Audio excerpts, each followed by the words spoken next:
Hello students. तो आज मैं स्टार्ट कर रही हूँ class 10th biology chapter life process. तो आज हम इस चैप्टर में जितने भी topics CBSE and JK boss specially JK boss board से रिलेटेड है, टॉपिक्स के रिलेटेड, तो उन टॉपिक्स में जैसे हमारा स्पेशली अब मैं आज स्टार्ट कर रही हूँ इंट्रोडक्शन से। तो let's start our introduction. Chapter life process.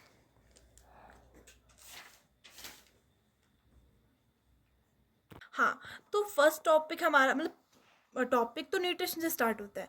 Introduction में हमें ऐसे बोलते हैं कि difference between alive and not alive, और उसमें हमारे पास कुछ ऐसे क्राइटेरिया होते हैं।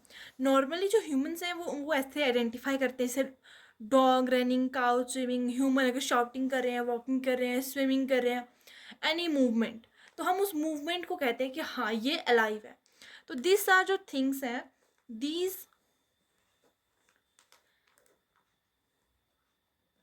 लिविंग थिंग्स, जो कि हमें पहले से ही पता है, we know that these are living. ठीक है, तो ये तो हम पहले ही पता है ये सब लिविंग है। बट अब हम जो क्राइटेरिया एक्चुअली जो दिया जाता है नॉर्मली, जो हम लेंगे criteria, but how we know they are alive. तो इसके लिए हम, बिकॉज हम इसीलिए कह सकते हैं कि ये अलाइव है, फर्स्टली वो ब्रीथिंग कर रहे हैं। Breathing is one of the most acceptable criteria कि हाँ ये अगर ये ब्रीथ कर रहा है तो ये अलाइव है, normally in case of human. But अगर हम प्लांट्स में मूव करें तो प्लांट्स जो हैं उनकी मूवमेंट बहुत ज़्यादा स्लो होती है। तो प्लांट्स की जो मूवमेंट हम जिससे आइडेंटिफाई करते हैं कि ये अलाइव है या नहीं है, वो रहता है उनकी ग्रोथ। जो कि जैसे प्लांट हमने, अगर छोटा सा कोई प्लांट हमने लगाया, वो ग्रोथ करता है। तो ग्रोथ करने के देखते देखते वो काफ़ी बड़ा हो जाता है, उसकी रूट्स, उसकी स्टेम, उसका शूट सिस्टम डेवलप हो जाता है। तो प्लांट्स के लिए हमारा ये क्राइटेरिया है। तो ह्यूमन एंड प्लांट्स को हम एक ही क्राइटेरिया के साथ आइडेंटिफाई नहीं कर सकते कि वो अलाइव है या नहीं। तो ह्यूमंस के लिए हम ब्रीथिंग, तो प्लांट्स के लिए अगर हम लिखेंगे what about plants, what about plants they are alive, अगर हमें आइडेंटिफाई करना है दे आर अलाइव और नॉट, तो इसके लिए हम देखेंगे their growth with time and green leaves. अगर किसी प्लांट के लीव्स एंड स्टेम जो ग्रीन है, अगर वो, तो प्लांट्स की growth with time and green leaves एक क्राइटेरिया है। अगर कोई प्लांट ग्रो कर रहा है तो उसके लीफ ऑफ कोर्स ग्रीन होंगे बिकॉज ऑफ क्लोरोफिल। इसका मतलब कि सेल अलाइव है, सेल अलाइव है तो क्लोरोफिल प्रोड्यूस होगा बाय क्लोरोप्लास्ट, तो उसकी वजह से जो लीव्स जो हैं वो ग्रीन रहेंगे। तो ये भी एक क्राइटेरिया है इन इन बायोकेमिकल लेवल। तो अब हम इसमें एक सिंपल सा पॉइंट लिख सकते हैं जो कि है the movement is important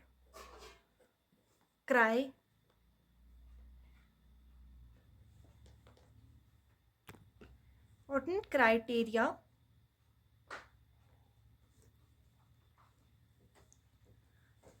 to decide whether something is alive or not.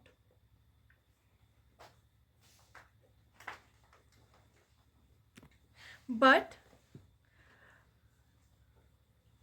the movements in plants are usually slow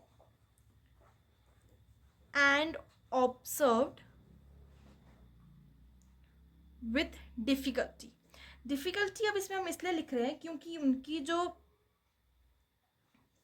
उनकी जो मूवमेंट है वो विजिबल बहुत ही रेयरली रहती है, मतलब मूवमेंट तो हो रही होती है बट प्रॉब्लम ये है कि वो ऐसे हम बहुत ही मुश्किल से ऑब्जर्व कर पाते हैं, क्योंकि वो बहुत ही मतलब कुछ जैसे हर दिन वो कुछ पॉइंट समथिंग मीटर्स के मिलीमीटर के हिसाब से ग्रो करते हैं।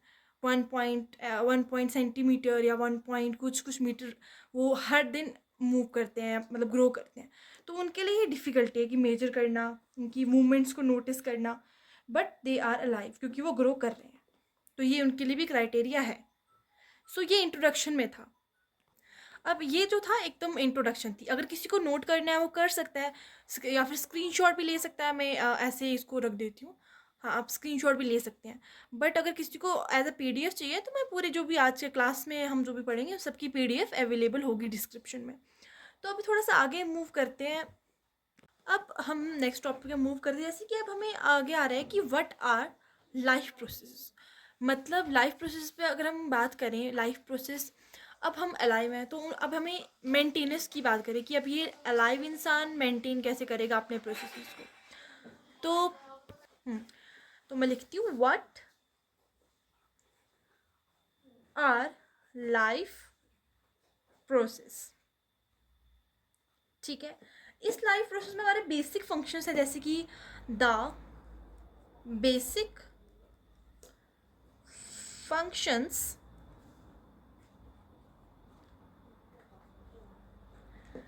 performed by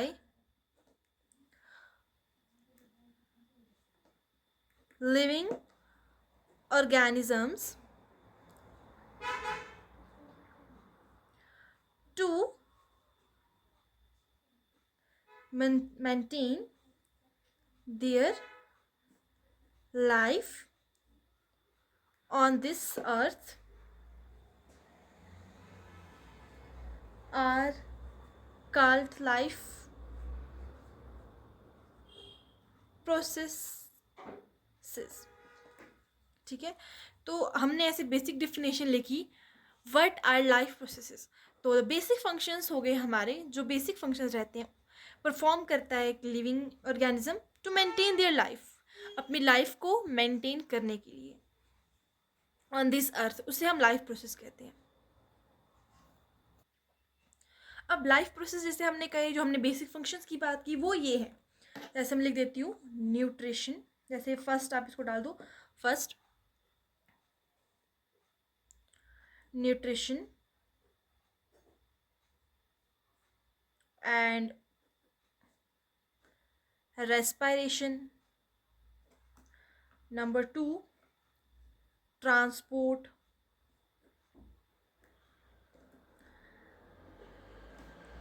and excretion. Number 3, control and coordination.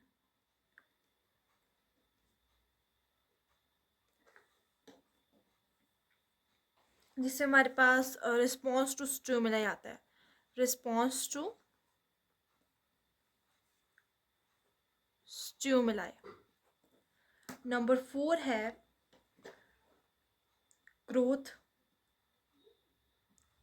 Number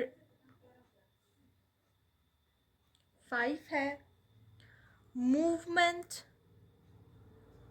and reproduction. ये हमारे प्रोसेसेस हैं। तो ये हमारे जो बेसिक लाइफ प्रोसेस हैं, जिनको हम बेसिक फंक्शंस भी कह सकते हैं, ये हमारे प्रोसेस हैं। इनको हम इस चैप्टर में एलोबरेट करके पढ़ेंगे, जैसे कि न्यूट्रिशन पढ़ेंगे, रेस्पिरेशन पढ़ेंगे, nutrition in plants, nutrition in animals पढ़ेंगे, रेस्पिरेशन पढ़ेंगे स्पेशली इन ह्यूमंस, और ट्रांसपोर्ट जो हम प्लांट्स में पढ़ेंगे। ह्यूमन में भी है ये, बट उसमें सिर्फ हमें ब्लड के बारे में पढ़ना है, हार्ट है वो सिलेबस में नहीं है, जेके वो सिलेबस में नहीं है। एक्सक्रीशन के बारे में पढ़ेंगे, both humans and plants. Control and coordination का हमारा नेक्स्ट चैप्टर है, उसमें कंट्रोल एंड कोऑर्डिनेशन के बारे में पढ़ेंगे। मूवमेंट एंड रिप्रोडक्शन, मूवमेंट तो नहीं दे रखा है सिलेबस में, बट रिप्रोडक्शन भी एक अलग अलग से चैप्टर है, both for plants and humans. तो ये इस चैप्टर के बारे में जो जो टॉपिक्स हैं वो भी इसी से रिलेटेड है, लाइफ प्रोसेस से। तो अब हमारे पास इसमें नेक्स्ट इंट्रोडक्शन में ही थोड़ा सा हमें ऐसे दिए रखा है सब टॉपिक के तरह, energy is needed for life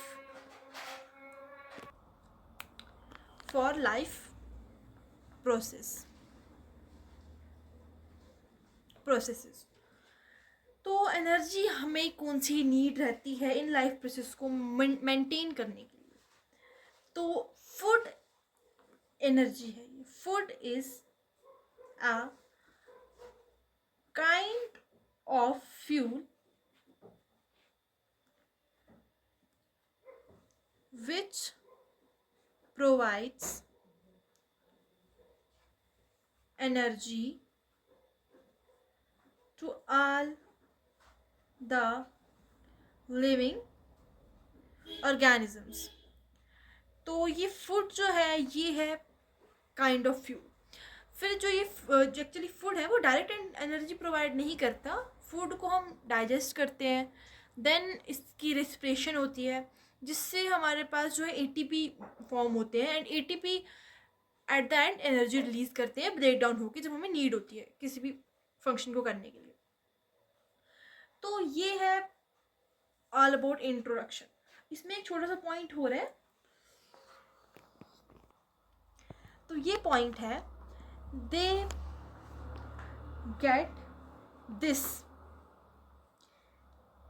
chemical, sorry ये सी है एक्चुअली, थोड़ा सा ब्लर हो गया, they get this chemical energy from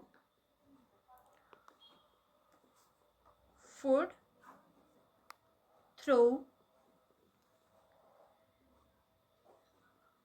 chemical reaction. अब इसको इस लाइन को एक्सप्लेन मैं अच्छे से करती हूँ।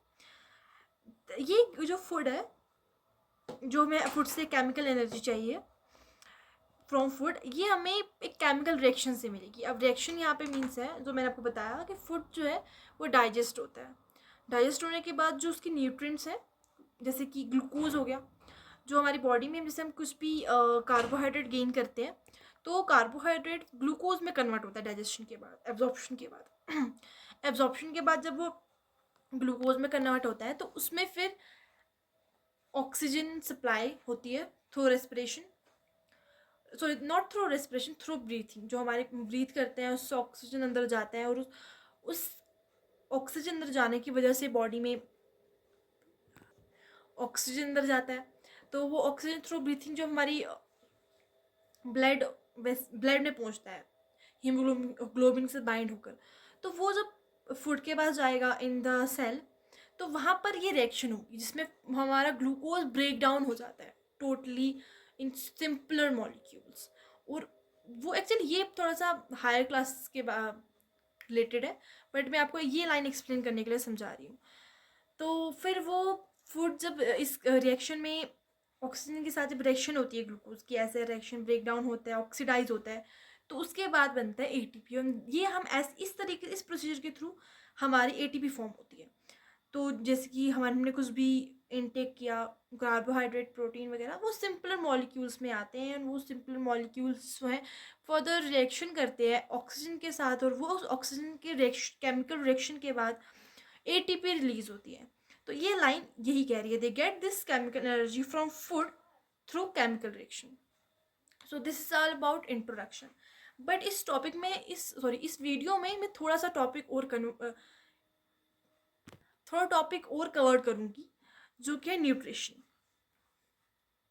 हाँ, तो आप इसको चाहें तो स्क्रीनशॉट ले सकते हैं या तो फिर डिस्क्रिप्शन में आपको मिल जाएगी इसकी पीडीएफ इस लेक्चर की। और या तो इतना इम्पोर्टेंट भी नहीं, आप चाहे आपकी चॉइस है, ये इतना इम्पोर्टेंट नहीं है, बट अगर आप चाहते हैं एक्सप्लेनेशन तो आप कर सकते हैं, क्योंकि कभी कभी इंट्रोडक्शन से भी क्वेश्चन आ जाते हैं छोटे छोटे, वेरी शॉर्ट टाइप या short type, not a short पर वेरी शॉर्ट आ सकता है कि लाइफ प्रोसेस में क्या क्या है, वैसे आता नहीं है नॉर्मली। तो उसमें मैं थोड़ा टॉपिक इसमें थोड़ा सा कवर कर रही हूँ, न्यूट्रिशन का। तो मैं लिखती हूँ यहाँ पे, छोटा सा टॉपिक है एक्चुअली, मैं सिर्फ और सिर्फ न्यूट्रिशन के बारे में हिंट दूंगी। न्यूट्रिशन अब तुमको पता ही है, हमने बचपन से पढ़ा न्यूट्रिशन क्या रहता है। मोड्स ऑफ न्यूट्रिशन में नेक्स्ट वीडियो में कवर करूँगी, एंड उसके आगे जो फर्दर टॉपिक्स हैं। Nutrition,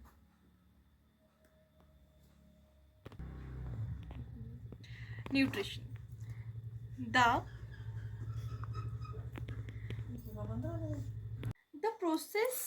of process of taking in food और कंज्यूमिंग लिख सकते हैं इसको, और इनके और consuming food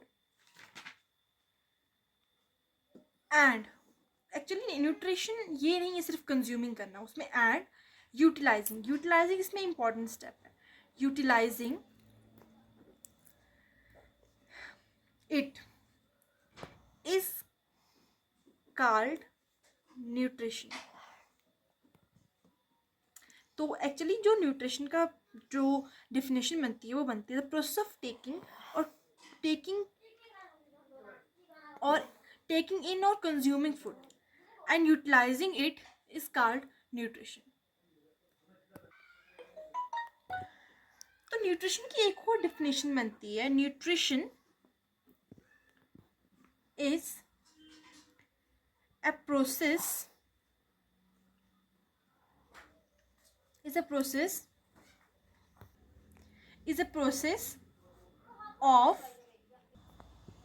of intake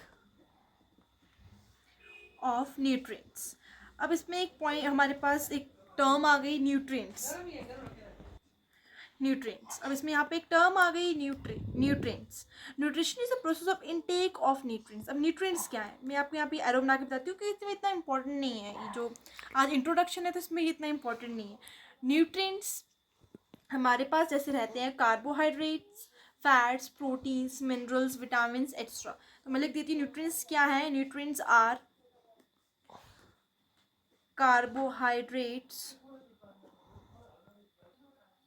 carbohydrates, proteins, fats, vitamins, कहाँ से बोला, proteins, fats, vitamins, minerals extra. तो ये है हमारे न्यूट्रिएंट्स, इनको हम न्यूट्रिएंट्स कहते हैं। So this is all about this video. यही है इसमें इंट्रोडक्शन के रिगार्डिंग। इंट्रोडक्शन के जो भी हमें टॉपिक दे रखे हैं एनसीईआरटी में इतना ही है। एक्चुअली मैंने ज़्यादा ही बताया है इसमें, इससे ज़्यादा तो नहीं है एनसीईआरटी में। एनसीईआरटी में इतना ही दे रखा है इंट्रोडक्शन के अबाउट में। तो अब मैं एक नेक्स्ट वीडियो कल डालूंगी जो कि होगी मोड्स ऑफ न्यूट्रिशन पे, और जिसकी आपको मोड्स ऑफ न्यूट्रिशन और फर्दर जो भी टॉपिक 30 मिनट्स या 30 मिनट से 5-6 मिनट ज़्यादा में कवर हो जाएंगे वो टॉपिक्स रहेंगे। So thank you.